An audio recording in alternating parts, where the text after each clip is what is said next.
Всех приветствую! В этот раз на обзоре очень бюджетная рожковая кофеварка стоимостью в пределах $50.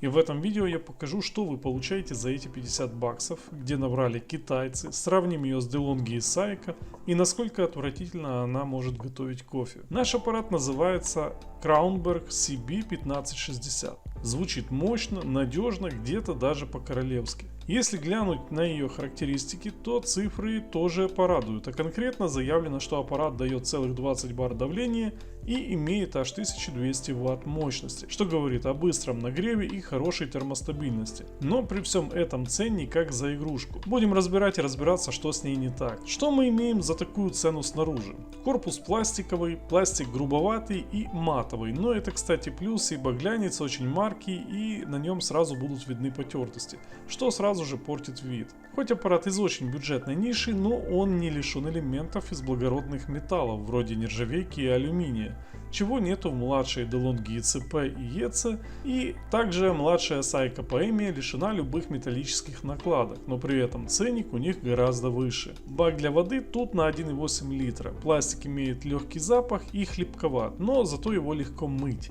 и тот же пластиковый запах есть и у новых DeLonghi. Снизу имеется большая решетка поддона для капель, и она реально из нержавейки. Вода не скапливается, она не гремит во время работы помпы и легко снимается. Поддончик не слишком емкий и не имеет поплавка, но для этого уровня варки этого вполне достаточно.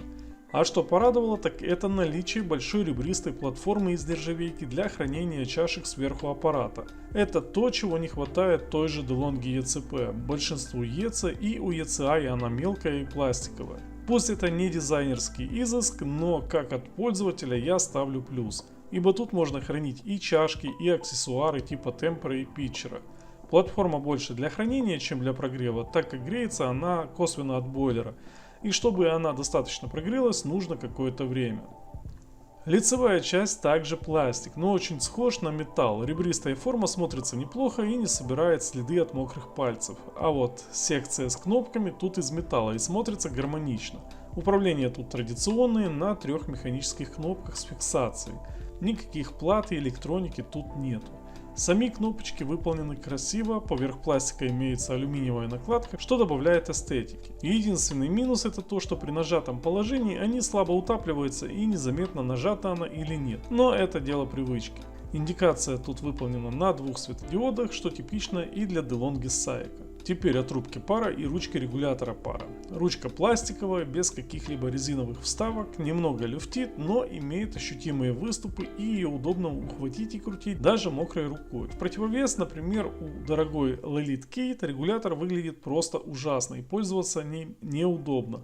А у Gadget Evolution, к примеру, регулятор мелкий и вовсе без ребер, его иногда и сухой рукой сложно крутить. Трубка пара здесь тоже заслуживает жирный плюс. Несмотря на то, что у нее нету шарнира, она имеет вполне удобную высоту и наклон, так чтобы без проблем подлезть питчером. У нее также, как у всех, есть насадка панорелка для более легкого взбивания пенки, и эта насадка, на удивление, из нержавейки. То, что у DeLonghi вечно пластиковая, а у Saika только топ-модели имеют нержавейку, да и то не все. Далее можно легко снять эту насадку и взбивать как профи просто трубкой, на конце которой тонкое отверстие, и тут тоже плюс.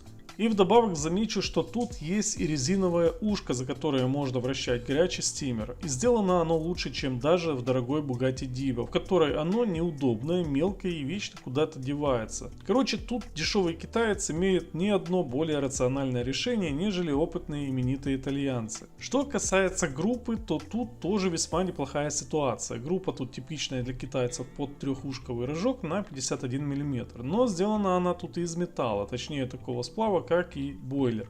И следующий ее плюс в том, что тут нету пластика на направляющих, который может отломаться, стереться или деформироваться от кривой установки рожка. И чтобы вы понимали, это частые проблемы в группах Saika и у тех же DeLonghi. Эти накладки попросту вываливаются, ломаются, а отдельно их не найти. И как результат пользоваться кофеваркой невозможно. Пару слов о рожке. Он тут максимально бюджетный и типичный для китайцев. Его и поругать особо не за что, и похвалить желания не возникает. Рукоять хоть и стильно выглядит, но она пустотелая и легкая. Чаша рожка, куда помещается корзина, из алюминиевого сплава, окрашена под хром, и краска эта слезает весьма весьма быстро. Внутри вместо скобы для удерживания корзины тут привычная для китайцев выемка, в которую помещается небольшая выпуклость на корзине, и таким образом, провернув корзину, она будет держаться в рожке. Это не назвать удобным, ибо может повести так, что при вытряхивании кофе может вылететь и сама корзина. Еще один момент — это пластиковая вставка внутри рожка. Она имеет такую форму, в которую вкладывается только комплектная корзина с сужением дна. Это на тот случай, если у вас потеряется родная корзина, то искать нужно именно такую с таким дном, как у родной, ибо классические двухдонки соли хоть и имеют стандарт 51 мм, но попросту до конца не помещаются в рожок. В целом за рожком нужно ухаживать и не оставлять его мокрым или в воде на долгое время, иначе он будет темнеть и гнить. Особенно те места, что под пластиком. Прежде чем перейдем внутрь, расскажу, как устроено все снизу. Кабель питания сразу соединяется с проводкой без каких-либо клеммик.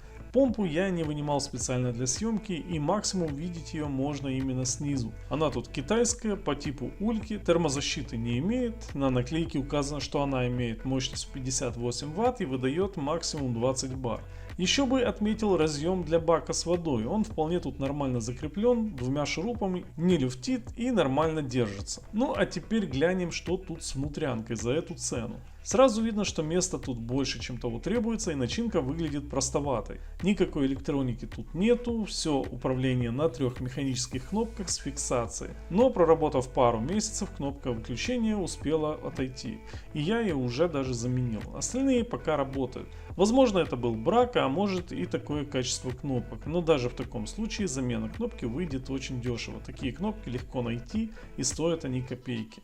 В качестве нагревателя тут стоит бойлер из алюминиевого сплава с впрессованным несъемным теном. И это самая большая проблема этой кофеварки и многих других с подобной конструкцией. Все дело в материале этого бойлера, он попросту гниет от контакта с водой. И если его оставить на долгое время, не выпарив по максимуму воду, то можно в итоге будет забыть о кофеварке. Ко мне не раз попадали аппараты на таком бойлере, и как правило состояние у них было плачевным. Заборная трубка внутри этого бойлера просто сгнивает полностью, стенки покрываются белыми наростами и раковинка. Ладно, бойлер плохой, но если глянуть на тен, то он тут мощностью всего 800 Вт.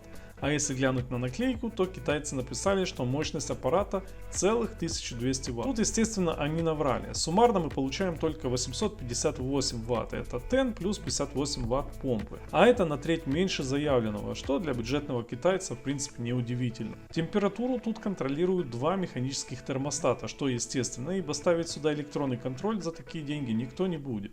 Но как бы и тут есть за что похвалить. Они здесь разнесли термостаты в правильные места. Тот, что сверху отвечает за температуру пара, а вот тот, который контролирует температуру эспрессо, поставили ниже. Именно ниже уровня заборной внутренней трубки, то есть там, где всегда остается вода. И более того, для термостата сделали специальное место, где он нормально крепится и прилегает. Для понимания разницы достаточно глянуть на то, как они стоят на DeLonghi с постоянными перекосами при сборке, или на тех же Seiko, и вовсе без заморочек поставили все сверху. И не важно, что там воздушная прослойка и вода не касается верха бойлера. И дело не в размещении тена и в его типе, так как на алюминиевых бойлерах с сухим теном Seiko тоже лепит все термостаты сверху.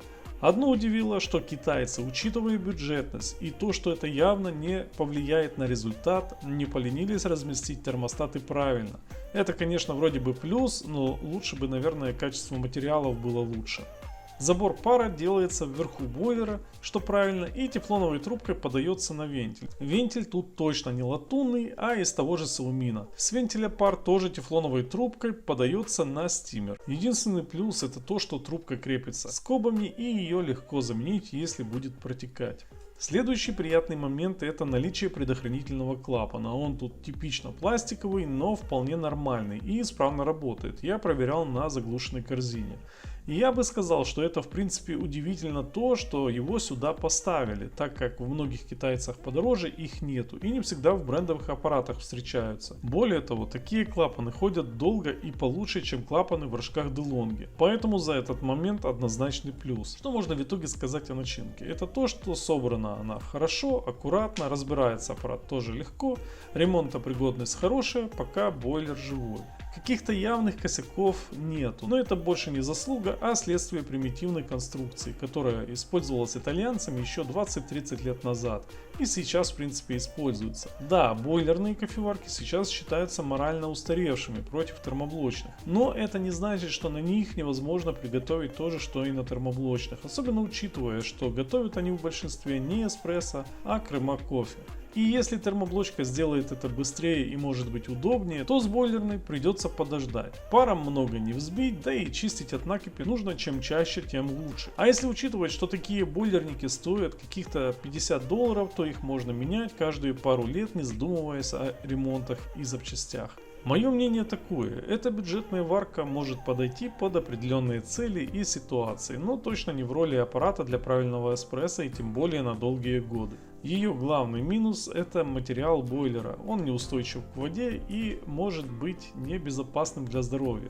Но будь он из нержавейки, то этот аппарат мог бы вполне заткнуть за пояс и DeLonghi. Касательно удобства и того, как она готовит. Я пользовался ней пару недель и скажу, что крема-кофе она делает хороший, по температуре горячий, и его вряд ли можно отличить от того, что готовит, к примеру, DeLonghi Dedic. Молоко взбивать на ней тоже удобно, и для небольшого питчера запаса пара хватает. Греется, несмотря на слабый тен, не так долго, как ожидалось, в пределах тех же бойлерных Сайка и DeLonghi. В целом пользование не вызывает негатива, работает негромко, от вибраций чашки не ездит. Так что могу сказать с уверенностью, этот супербюджетник не дает лишних надежд, но и лицом в грязь какое-то время не падает.